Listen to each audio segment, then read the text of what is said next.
आज पोलीस मुख्यालयाच्या मैदानावरती पोल्यूशन कंट्रोल बोर्डाचे सर्व अधिकारी म्हणजे पोलीस अधिकारी, मीडिया, कोल्हापूर मेडिकल असोसिएशनचे प्रतिनिधी आणि ENT स्पेशलिस्ट डॉक्टर यांच्या संयुक्तिकरित्या असा क्रॅकर्सच्या संदर्भामध्ये नॉईज पोल्यूशन आणि त्यांनी होणारे दुष्परिणाम याबाबतची मोजणी करण्यात आली। त्याच्यामध्ये नॉईज पोल्यूशन मीटर्स आणि एअर पोल्यूशन मीटर्स या दोन्हींचा वापर करण्यात आला आणि खास करून येणारी दिवाळी ही सुरक्षित राहावी, लोकांच्या आरोग्याच्या, सर्वसाधारण जनतेला आरोग्याच्या समस्या उद्भवू नयेत आवाजामुळे आणि प्रदूषणामुळे, या दोन्हीसाठी हा योजना आम्ही डेमॉन्स्ट्रेशन राबवण्यात आलं। त्यामध्ये खास करून जे सुतळी बॉम्ब आहे त्याचं प्रदूषण, त्याचबरोबर त्यांनी होणार नॉईज पोल्यूशन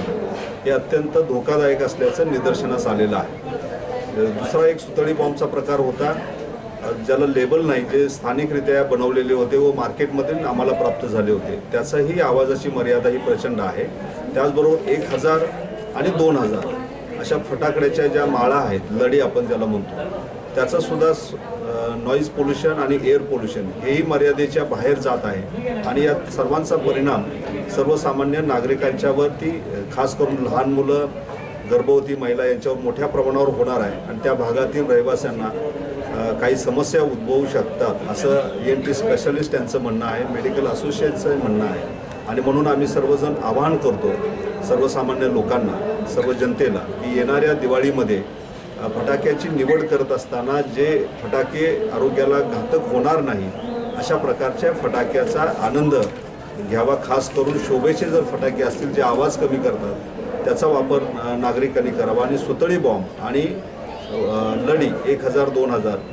याचा वापर करू नये असं आम्ही खास जनतेला आवाहन करत आहोत। कारण हा कायद्यानं सुद्धा गुन्हा होतो,